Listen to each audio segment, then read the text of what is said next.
어떤 내용입니까?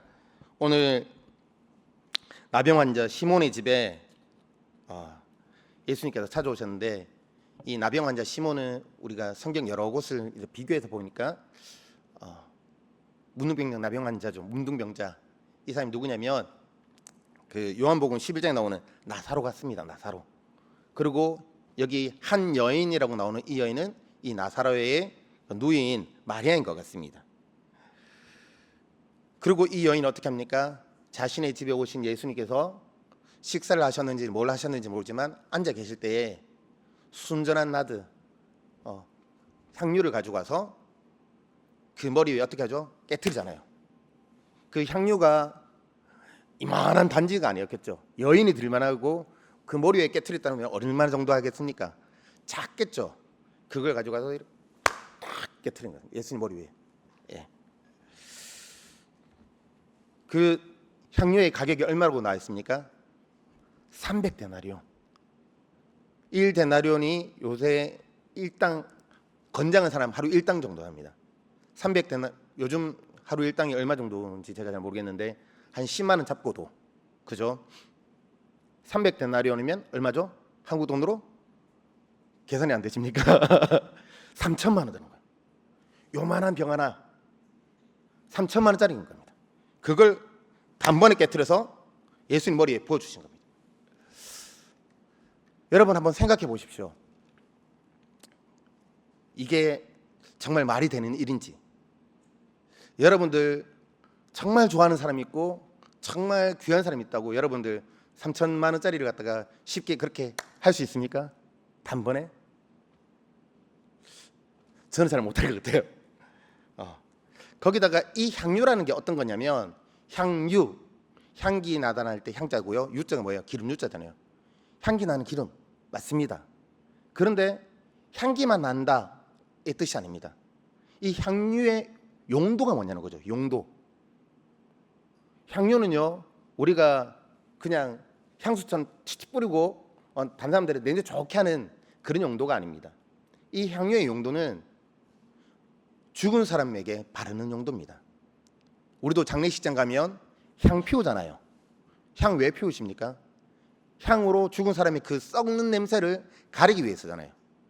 향유의 원래 용도는 뭐냐면 사람이 죽으면 부패하기 때문에 그 부패하는 시신에 나는 냄새를 가리기 위해서 바르는 겁니다. 그러면 여러분 향유를 어떻게 바르는 게 올바르게 바르는 걸까요? 머리에다 탁 이렇게 하는 게 올바를까요? 아니죠. 몸 전체에 발라야 되니까 그것도 귀한 향유니까 어떻게 천으로 해서 이렇게 살살 10개 이렇게 발라야 되는데 그러지 못한다는 거죠. 근데 지금 이 여인은 어떻게 했습니까? 원래 향유는 그렇게 해야 되는데 그냥 우리가 생각하기에는 무지막지하게 그냥 예수님 머리 위에다가 그냥 탁 깨서 그냥 머리 위부터 쫙.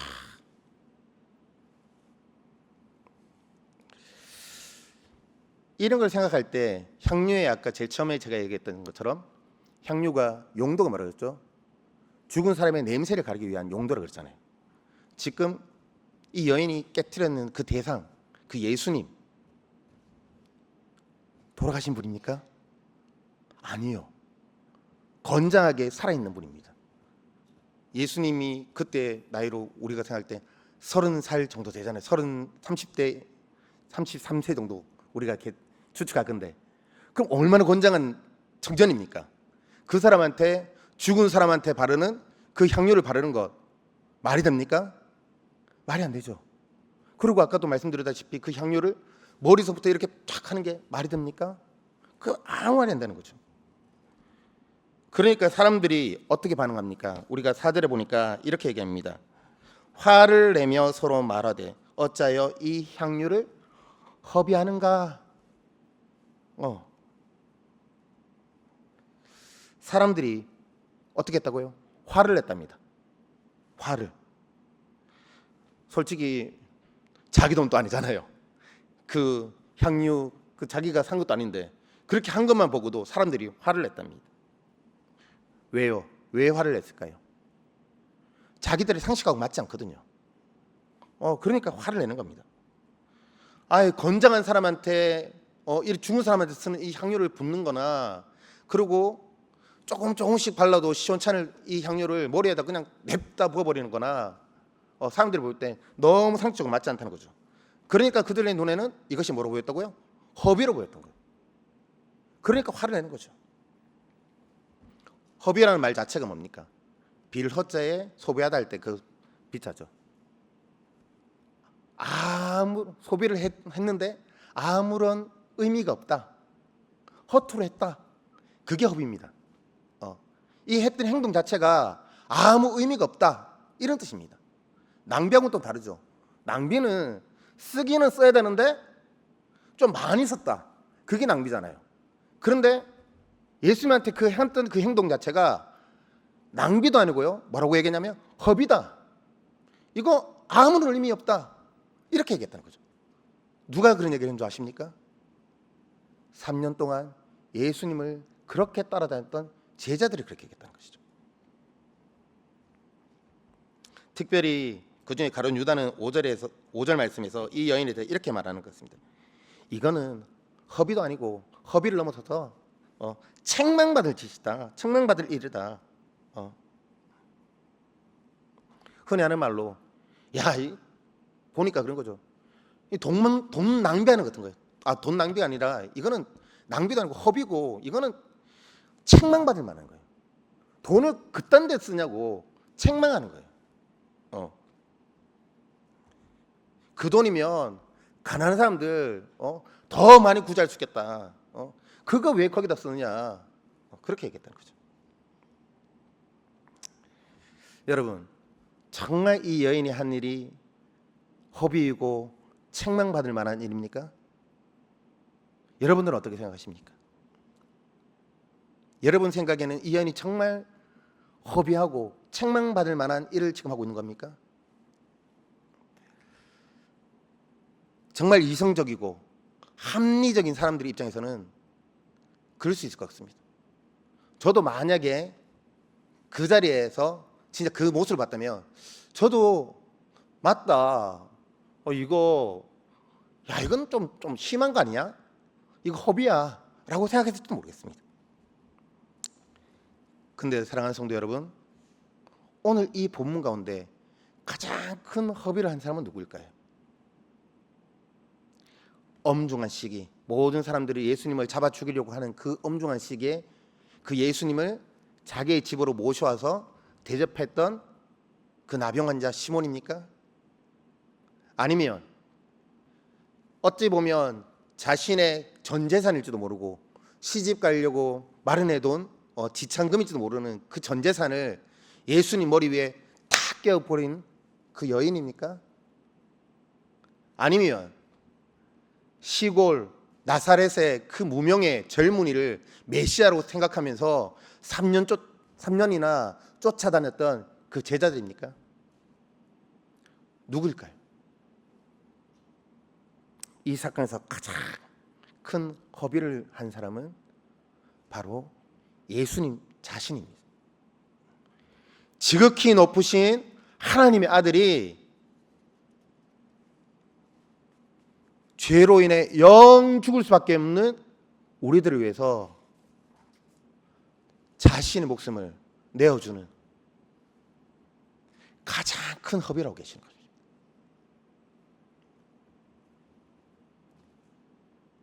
의인을 위해서는 충분히 죽을 수 있잖아요. 그런데 죄투성이 그냥 내버려둬도 괜찮을 만한 그런 인생에게 예수님께서는 하나님의 아들이심에도 불구하고 자신의 몸을 아낌없이 지금 내어주시겠다는 것입니다. 사랑하는 성도 여러분, 예수님을 구주로 모시고 살아가고 있는 우리 성도들, 우리들의 인생은요, 때로는 세상 사람들 눈에는, 또 혹은 예수를 믿는다는 사람들 눈에도 때로는 우리들의 삶이 허비처럼 보일 때가 있습니다. 지금 이렇게 한참 더운 날씨에 이 예배당에 오는 것, 세상 사람들이 이게 상식적으로 이해가 되겠습니까? 이해가 되지 않죠. 때로는 하나님의 일을 하는데 야, 이 정도 돈이면 이런 거 더 하는 게 낫지 않을까? 이 정도 스펙이면 여기서 쓰이는 것보다 저쪽에 쓰이는 게 낫지 않을까? 우리 그렇게 생각하지 않았습니까? 선교도 마찬가지더라고요. 제가 선교지에 나가 보니까 선교도 똑같은 것 같습니다. 내가 생각하기에는 요게 요것보다 더 합리적이고 이렇게 하는 것보다 이렇게 하는 것이 더 이성적인 것 같습니다. 그런데 그렇지 않더라는 거죠. 오늘 이렇게 많은 사람들이 허비라고 얘기하는 그 가운데서 예수님께서 한마디를 하십니다. 그거 뭐냐면 가만두라라는 얘기입니다. 가만두라. 예수님께서 그 많은 사람들 앞에서 많은 사람들이 그 여인을 향해서 손가락질하고 야 이거는 허비야 책망하는 그 가운데서 예수님께서 뭐라고 했냐, 가만두라 라고 얘기한다. 가만두라. 왜 예수님께서 가만두라고 얘기했을까요? 이 여인이 나한테 잘하고 있기 때문에 지금 잘 섬기고 있기 때문에 너희들은 입 다물어 이런 뜻이 아닙니다. 너희들의 생각, 너희들 판단 그만두라는 얘기입니다. 제가 이번에 미얀마 지진 이후에 태양광 판넬 사역을 하고 돌아왔다고 여러분들에게 말씀드렸습니다. 우리 성도님도 아시겠지만, 성도님도 많은 성도님도 마찬가지겠지만 여러분들이 다른 교회 가실 일이 별로 없으시죠? 그렇잖아요. 특별히 목회자가 다른 교회에 가는 일들은 쉽지 않습니다. 선교제에는 저 역시도 미얀마에 있지만 미얀마 현지 교회에 갈 일이 그렇게 많지는 않습니다. 그래서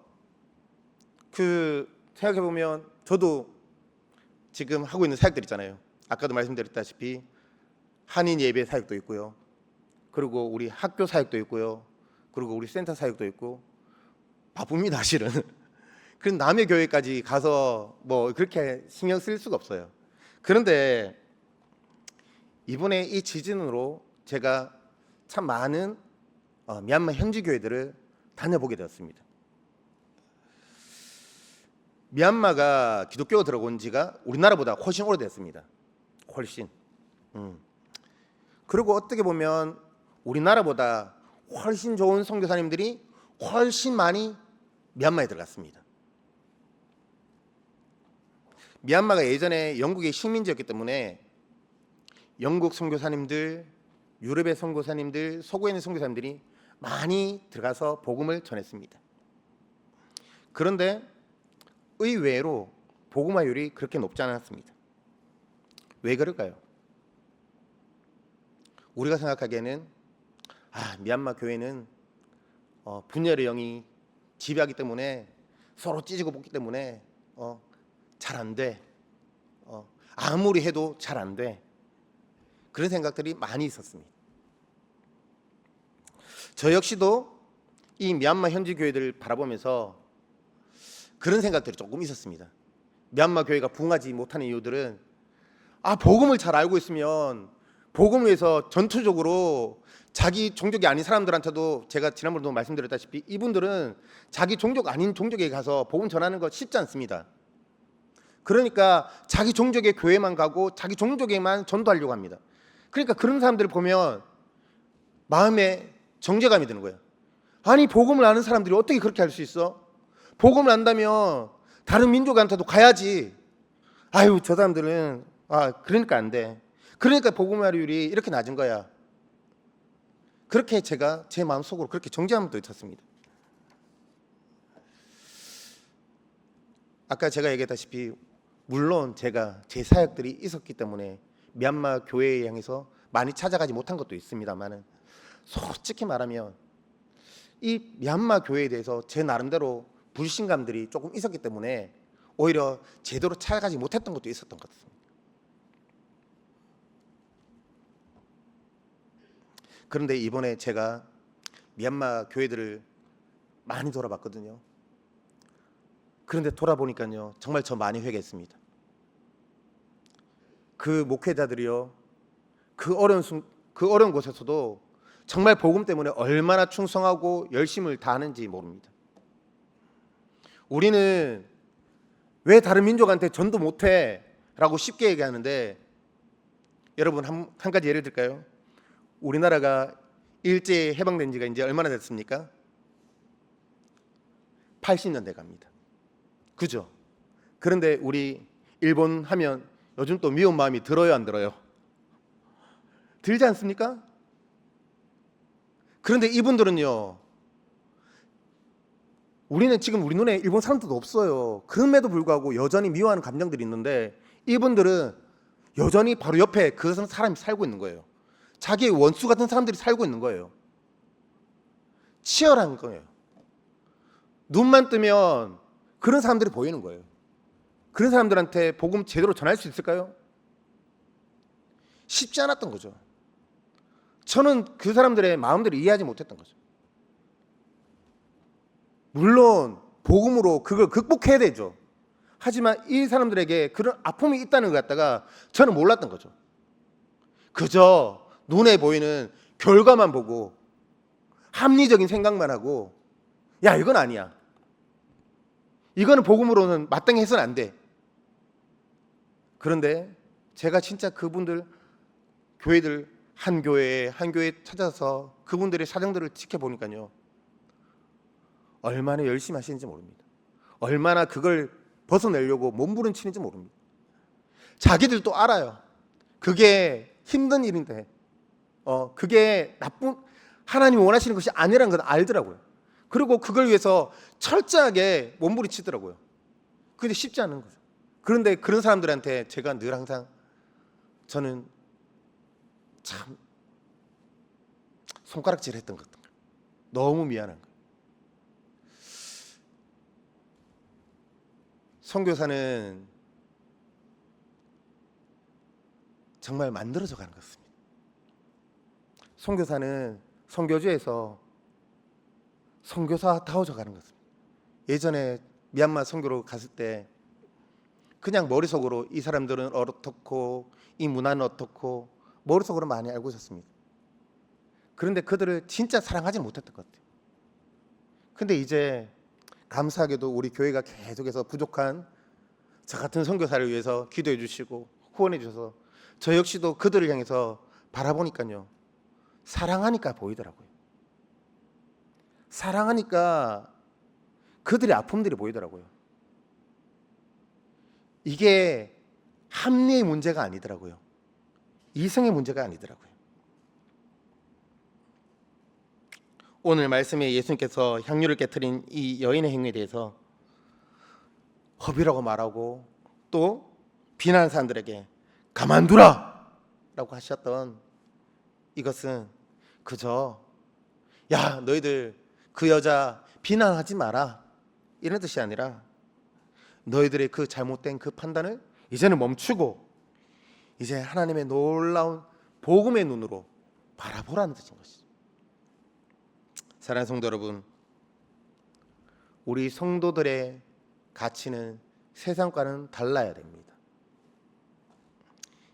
예수님께서 십자가에 달리신 이유가 세상의 가치처럼 우리가 높아지고 우리가 부유해지고 우리가 건강해지고 우리가 남들보다 더 잘나기 위해서가 아니라 그저 사랑하기 때문에, 허비 같은 그 사랑 때문에 우리를 위해 예수님께서는 자신의 몸과 피를 아낌없이 십자가 위에서 우리를 위해 흘려주셨던 것입니다. 하나님이 우리를 사랑하시고 구원하기를 원하신다는 하나님 아버지의 마음을 예수님께서는 너무나도 잘 아셨기 때문에 예수님은 그 십자가의 죽음을 이것이 허비라고 생각하지 않으시고 묵묵히 그 사랑 때문에 걸어가셨던 것입니다. 그러나 이 놀라운 하나님의 사랑을 이해하지 못하는 자들은 어떻습니까? 오늘 본문 10절과 11절에 보면 가룟 유다처럼 예수님을 십자가에 내어주는 그런 어리석은 행동을 하게 된다는 것입니다. 아무리 가족과 친척들을 다 ben겨치고 3년 동안 예수님을 따랐다고 하지만 복음을 제대로 이해하지 못하면 결국에는 예수님을 파는 그런 자리에 서고 만다는 것입니다. 말씀을 맺겠습니다. 오늘 본문은 예수님의 십자가 죽음이 무엇 때문인지 다시 한번 강하게 우리에게 알려주고 있습니다. 그것은 바로 복음 때문입니다. 복음의 핵심은 바로 허비 같은 사랑입니다. 그러므로 이제 이 하나님의 마음을 아는, 이 복음을 아는 우리들은 어떻게 살아야 됩니까? 나의 생각, 나의 주장, 나의 경험, 이것들이 복음이 아니면 우리의 소견을, 우리의 판단을 이제는 그만둘 수 있는 그런 삶을 살아야 된다는 것입니다. 오늘 또 우리를 사랑하사 자기의 몸을 버리신 예수 그리스도의 그 사랑을 깊이 느끼며 또한 우리가 알고 있는 그 사랑을 허비처럼 함께 나눌 수 있는 저와 여러분이 되시기를 주님의 이름으로 축복합니다.